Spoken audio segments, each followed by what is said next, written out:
नमस्कार, सीताचा स्वयंपाकमध्ये आपलं स्वागत आहे. तर मैत्रिणींनो, आज तुम्हाला दाखवणार आहे उकड वांग. तर वांग्याचे प्रकार बरेच दाखवले आहे, तर ह्या प्रकार फार वेगळा आहे. हा पहा तुम्ही उकड वांग कसं बनवायचं. तर काटेरी वांगी घेतलेली आहे अर्धा किलो आणि अर्धा किलो वांग्याचं मी उकड वांग करणार आहे. फार अप्रतिम डिश आहे. नक्कीच तुम्ही व्हिडिओ पहा, संपूर्ण कळेल तुम्हाला. तर उकड वांग कसं बनवणार आहे, कसं उकडणार आहे आणि कसं वांग्याचा मसाला वापरणार आहे, काय घालणार आहे, हे संपूर्ण व्हिडिओ आहे. तर पूर्ण व्हिडिओ पहा तुम्ही, स्किप करू नका. तुमच्या लक्षात मग एखादं जर स्किप झालं तर तुमचं वांगं फसन.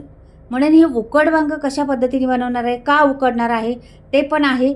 पूर्ण व्हिडिओ पाहिल्यावर कळेल. तर इथे मी मीठ टाकलेले पाण्यात आणि पाणी घेतलेलं एक भांड्यामध्ये आणि त्याच्यात टाकले मीठ.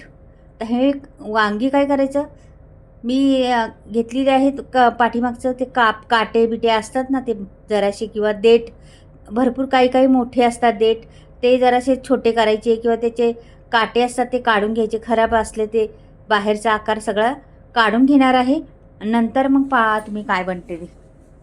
पूर्ण घेते आता काढून मी. हे बघ, असं सहज निघतं, त्याला काही वेळ लागत नाही, सुरीने निघतं सर्व. पटापट अर्धा किलो वांगी, जवळजवळ मी ही डिश करणार आहे 8 ते 7-8 माणसांची डिश करणार आहे. तर ही भरपूर वांगी आहेत माझ्याकडं आणि काटेरी आहेत, पांढरी वांगी आहेत. तुमच्याकडं ती थोडी अशी जांभळ्या कलरची वांगी असली तरी पण चालेल, ती पण घेतली तरी चालतील आणि अशी घेतली तर उत्तमच आहे. तर पहा, मी आता ही मला भेटलेली आहेत काटेरी वांगी, आणि छोटी छोटी वांगी आहेत, जास्त मोठी नाही घेतली मी. तर आता इथे मधोमध कापायचे असं आणि त्याला 4 भाग असे करायचे. ते काही काही ह्याच्यात कसं किडे बिडे असतात, ते पण पाहायचं व्यवस्थिशीर आणि मिठाच्या पाण्यात टाकून द्यायचं. मिठाच्या पाण्यात टाकल्यामुळं आतपर्यंत त्याचा मिठाचा स्वाद जातो त्या वांग्यामध्ये आणि चव येते वांग्यांना. म्हणून मग कापल्यानंतर मिठाच्या पाण्यात टाकायची, म्हणून काळी पण पडती नाहीत आपली वांगी आणि मिठाच्या पाण्यात सुरक्षित पण राहतात. म्हणून मिठाच्या पाण्यात वापरायचं, चिरल्यानंतर पाणी टाकून द्यायचं पाण्यात. तर ही बऱ्यापैकी मी चिरलेली आहेत. तर ही सर्वच मी पटापट घेतलेली आहे फास्टमध्ये जरा, आणि तुम्हाला मोठा व्हिडिओ नाही होऊन जरा फास्टमध्ये मी चिरलेली आहेत आणि सर्व वांगी मी चिरून घेतलेली आहेत. आता ही वांगी पूर्ण चिरून घेतलेली आहेत बा. ह्याच्यात चांगलं पाणी डुबवतपर्यंत ठेवायचं बाजूला. आणि इथं मी आता कांदा घेणार आहे. कांद्याचे असं किसून घेणार आहे बघा. हा किसण्याची कारण, ह्याला बारीक पण होतो पटकनी, आणि असा लांबडा हवी असला तर लांबडा हवी पण भेटतो आपल्याला, आणि पातळ स्लाईस भेटतात. त्याच्यामुळं आपल्याला रेसिपी करण्यासाठी खूप सोपं जातं. आणि पातळ झाल्यामुळं मसाले भाजला किंवा रेसिपीमध्ये टाकायला किंवा आणखीन काहीसाठी असलं तर पातळ स्लिप असली तर सोपंच जातं. म्हणून मी पातळेने किसून घेतलेला आहे, चिरला नाही कांदा. नंतर आता मग तर बघा चिरून घेणार आहे आता. अशा पद्धतीने पटकनी पण होतो आणि चिरून पण होतो आणि बारीक बारीक होतो खूप. हे पहा, आता हे झालेलं आहे बारीक बारीक एकदम मस्त. कांदा अर्धा केलेला आहे मी, अर्धा तसाच ठेवलेला आहे. हा अर्धा आपल्याला पुढे उपयोगी पडणार आहे. तर हे मी बाजूला ठेवते. खोबरं घ्यायचं, खोबरं पण असंच किसून घ्यायचं. हे असंच किसल्यामुळं काय होतं, ते किसून हे किसूनमध्ये फरक असतो भरपूर. ह्यानी पटकनी होतं. मग अशा वातळ स्लाईस करून घ्यायच्या सगळ्या खोबऱ्याच्या. तर मी करून घेतलेल्या आहेत खोबऱ्याच्या मोठ्या बारीक अशा. काही काही मोठ्या पण टाकल्या आहेत आणि काही बारीक पण केलेल्या आहेत. तर आता हा खोबरं मी लोखंडी तव्यावर भाजून घेणार आहे. तर इथे मी भाजून घेतलेलं आहे लोखंडी तव्यावरती. छान असं खरपूस त्याला स्मोकी स्वाद आला पाहिजे अशा पद्धतीचं भाजायचं, का की लोखंडी तवा असल्यामुळं आपण स्मोकी स्वाद येतच त्या रेसिपीला. छान लागते ही रेसिपी लोखंडी तव्यातली, आणि तो धूर आतमध्ये बसतो त्या मसाल्यामध्ये ना, आणखीनच टेस्ट येते. म्हणून तुमच्याकडं असला लोखंडीचे वापर करा. कढी असली किंवा तुमच्याकडं तवा असला, काही असला तरी लोखंडाचा उपयोग करा तुम्ही. तर हे छान हलवून घेते. अजून लसूण घातलेलं आहे, आलं घातलेलं आहे आणि कांदा पहा. आपल्याला बनवायची आहे वांगी. हे बारीक मी जरासं करून घेतलं तर खोबरं, का की खोबरं ह्याच्यात मिक्स केलं, मोठे तुकडे असल्याने तर तसंच राहतात, म्हणून आधीच बारीक करून घ्यायचं. शेंगदाणे घातणार आहे मूठभर,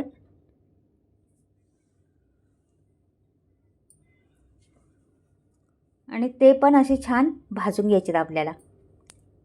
जास्त करपायचे नाही, थोडीशी नमी त्याची घालवायची. हे पहा, नमी आता त्याची घालवलेली आहे, त्याच भांड्यात काढलेली आहे मी. आता हे सगळं थंड झालेलं आहे, मी आता ह्याला वाटून घेणार आहे.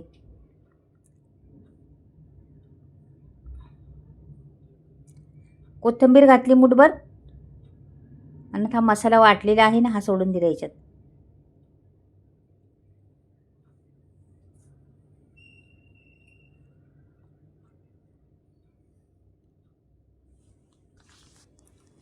आता हा मसाला मी ताटात ओतणार आहे. आपल्याला किती हवी तेवढा घेतलेला आहे मी, आणि हा ताटात ओतून घेणार आहे. आता ह्याच्यामध्ये लागणार आहे दुसरा मसाला आणखी आपल्याला. इथं मी घेतलेला आहे लाल तिखट, 2 चमचे लाल तिखट वापरलं, 1 चमचा धने पावडर वापरलेली आहे, अर्धा चमचा गरम मसाला वापरला, आणि अर्धा चमचा हळद. हे मसाले पुरेसे झालेले आहेत आपले. आता कोथिंबीर माझ्याकडे होती तेवढी टाकलेली आहे, वाटून पण घातलेली आहे, आणि अशा पद्धतीने मी टाकलेली आहे. आता ह्याच्यावर मी टाकणार आहे तेल,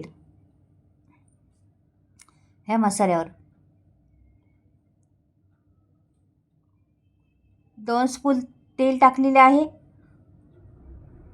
आता हे मिक्स करायचं, सर्व एकजीव करायचं.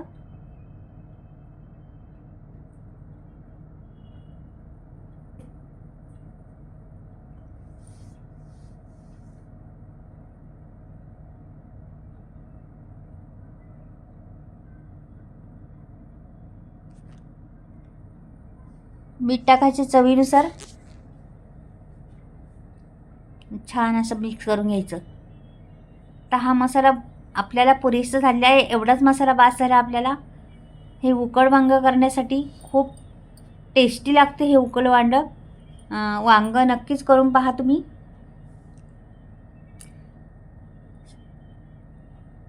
साध्या सोप्या पद्धतीत रेसिपी आहे, नवं शिकावं असतील ते पण करू शकतील अशी.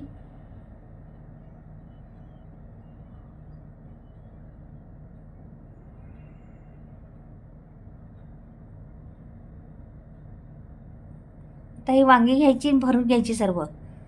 तर मसाला पूर्ण भरायचा आहे वांग्यात. तर मीठ पण घातलेलं आहे, पहिलं मीठ होतं ते पण ठेवलेलं आहे त्याच्यात, वांग्यामध्ये ठेवलेलं. हा मसाला सगळा भरून घेते.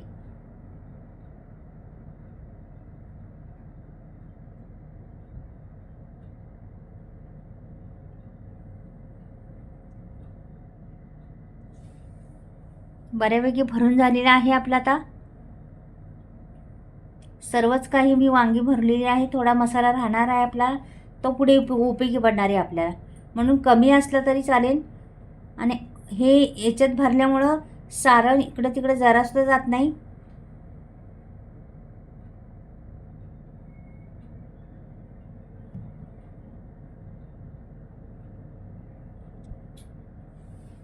एक कुकर ठेवलेला आहे, त्याच्यावर एक भांडं ठेवलेलं आहे, खाली गाळा ठेवलेला आहे, आणि ही वांगी सगळी मी ह्याच्यात सोडून देणार आहे.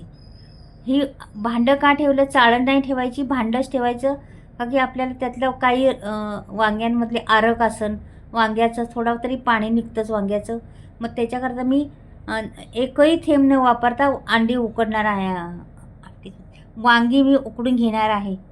पहा, जरासुद्धा एकही थेंब न वापरता ह्या भांड्यामध्ये उकड करणार आहे वांग्याची. नावच आहे उकड वांग म्हणून. तर अशा पद्धतीने उकड करायची, झाकण लावायचं, आणि 2 शिट्ट्या करायच्या आहेत आपल्याला कुकरच्या. तर हे मी कुकर ठेवते गॅसवरती, आणि ह्याच्या मी 2 शिट्ट्या करून घेणार आहे. तोपर्यंत आपण इकडं पहा, आता हा मसाला उरलेला आहे, हा आपल्याला उपयोगी पडणार आहे पुढे अजून. ते बघा, 2 शिट्ट्या झालेल्या आहे, मी वर शिट्टी करून घेते आता.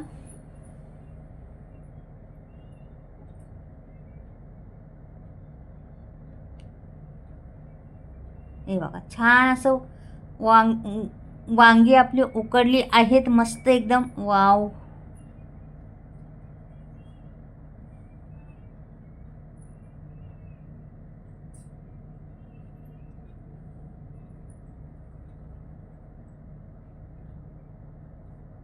छान अशी झालेली आहेत.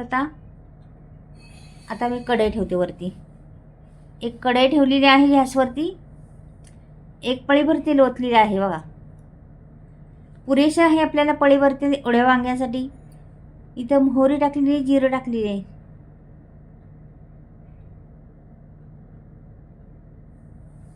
छान तो ठेचा वाटलेला आहे ना, तोही सोडून दिला त्यात. जिरं मोहरी टाकून त्यात तडतडले आहे छान, ते पण सोडून दिलं. थोडंसं रंग येण्यासाठी मी लाल तिखट टाकले चिमटीवर.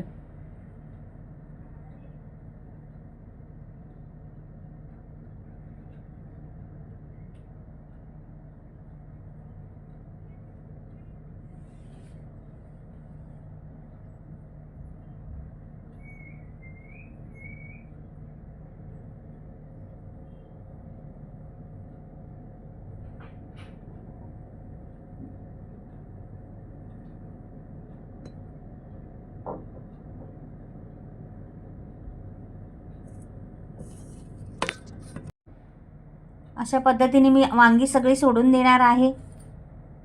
असं रसरशीत वांगं बनणार आहे. पहा तुम्ही, मसाला बी भरपूर झालेला आहे आणि वांगं तर आपलं पहिलंच शिजून झालेलं आहे. नुसतं 5 मिनटं पण नाही, 2-3 मिनटं ठेवणार आहे, जास्त नाही ठेवणार. 2-3 मिनटात आपलं वांगं तयार होणार आहे. असं वांगं तुम्ही कधीच खाल्लेलं असणार आहे या पद्धतीने करून.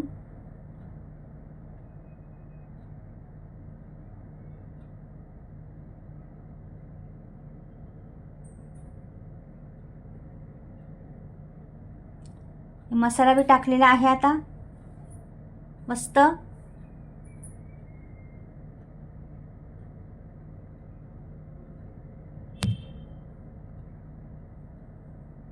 झाकण ठेवलेलं आहे आपण.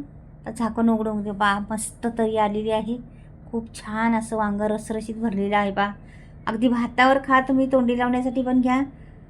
उत्तम गावरा वांगा आहे.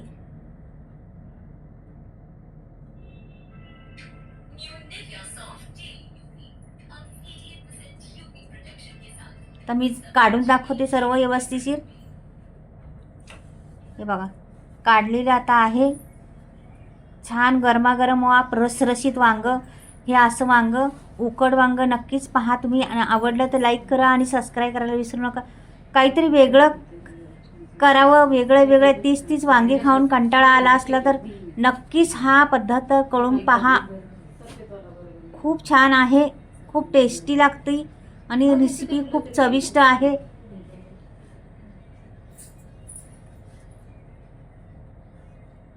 हे बघा, झालेलं आहे आपलं उकड वांगं. तर चला मैत्रिणींनो, बाय. परत भेटूया काहीतरी वेगळं. संपूर्ण व्हिडिओ पाहिल्याबद्दल खूप सारा धन्यवाद तुम्हाला. बाय. परत भेटूया.